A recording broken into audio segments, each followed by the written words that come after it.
el descubrimiento de América. Hoy es un día muy oportuno para hablar del descubridor del continente americano llamado Cristóbal Colón. Nació el 31 de octubre de 1451 en Génova, Italia, y murió el 20 de mayo de 1506 en Valladolid, España. Cristóbal Colón era hijo de Domenico Colombo y Susana Fontana Rosa. Tenía dos hermanos pequeños, Bartolomé y Diego. Colón se convirtió en aprendiz en el negocio de tejido de lana de su padre, pero también estudió cartografía, que es la representación de mapas. Abandonó los negocios de su padre para unirse a la flota genovesa y navegar en el mar Mediterráneo. Después de que uno de sus barcos naufragara en las costas de Portugal, decidió quedarse allí con su hermano menor Bartolomé, donde trabajó como cartógrafo y librero.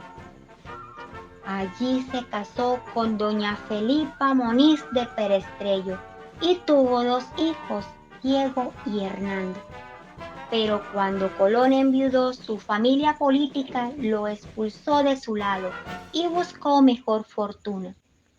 Colón, con su sueño de cruzar los mares, siendo un navegante, explorador, cartógrafo y comerciante, se topó con los relatos del libro de un viajero italiano llamado Marco Polo, el cual hablaba de los países lejanos de la India, China y Japón en el continente de Asia y los productos que allí se conseguían, como las sedas, condimentos y marfiles que eran apreciados en Europa, ya que no habían en ese continente.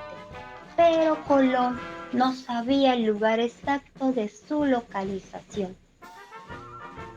Encontrarse un nuevo continente por accidente es algo que sucede pocas veces. El 12 de octubre de 1492 correspondió esta suerte a los españoles, gracias a la audacia del italiano Cristóbal Colón. Pero, ¿por qué Cristóbal Colón emprendió un viaje tan largo y riesgoso por un océano desconocido? En los siglos XIV y XV, el comercio sucedía principalmente por el mar Mediterráneo, que siendo controlado por los árabes musulmanes, era la única vía para llegar al cercano y lejano oriente, de donde provenían y se vendían sedas, perfumes, especias, joyas y otros objetos exóticos en la llamada Ruta de la Seda. Y los musulmanes no permitían que otros pueblos como los europeos los trajeran. Otra ruta era la de los portugueses, que habían realizado una serie de viajes para llegar al oriente, dándole la vuelta y contorneando la punta sur del África hasta llegar a la India y China. Y por ser esa ruta dominada por ellos, los españoles tuvieron que pensar en otra ruta diferente. Por ese motivo, Colón buscó ayuda al rey Juan II de Portugal para contarle el plan de su expedición, pero el rey lo rechazó. Entonces, los reyes católicos de España, Isabel de Castilla y Fernando II de Aragón, con la idea de superar a los portugueses, financiaron la peligrosa expedición. Persuadidos por Colón para viajar rumbo al oeste desde la península ibérica, con el objetivo de llegar a las Indias Orientales en Asia. Cristóbal Colón decía que si la tierra era redonda, resultaba más fácil navegar al lejano oriente en dirección contraria de cómo lo hacían los portugueses, viajando siempre hacia el occidente, atravesando el océano Atlántico por mar abierto a miles de millas de tierra firme y dando la vuelta al globo terráqueo hasta llegar al este, a las Indias Orientales. pues Cristóbal Colón no creía en lo que los hombres de esa época decían, que la tierra era plana y que el océano Atlántico estaba habitado por monstruos tan grandes que podían devorar una nave entera. Colón tuvo que desmentir estas creencias.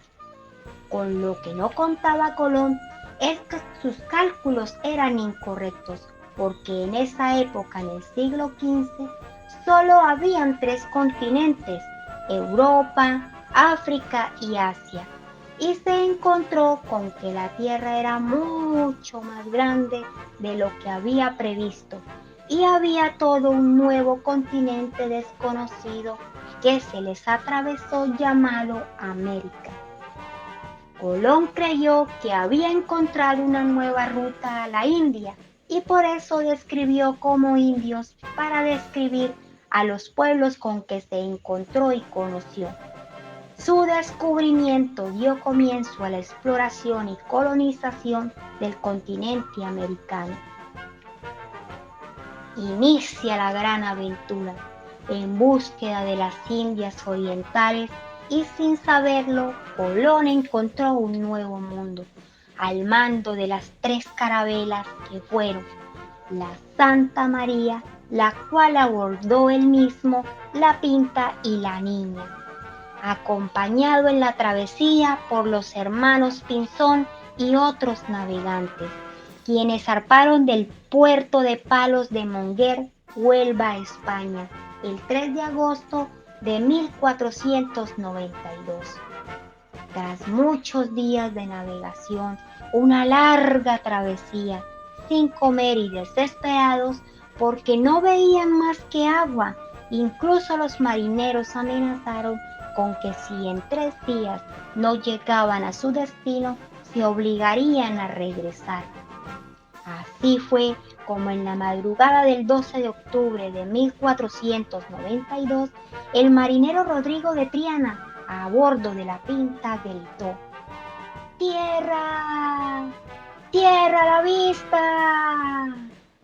Por fin los navegantes habían llegado a la isla de Guananí, a la que Cristóbal Colón bautizó como San Salvador, en el archipiélago de las Bahamas, en los actuales territorios de Santo Domingo, Cuba y Haití, y que estaban habitados por pacíficos indígenas, y lo que fue una gran sorpresa para ambos grupos.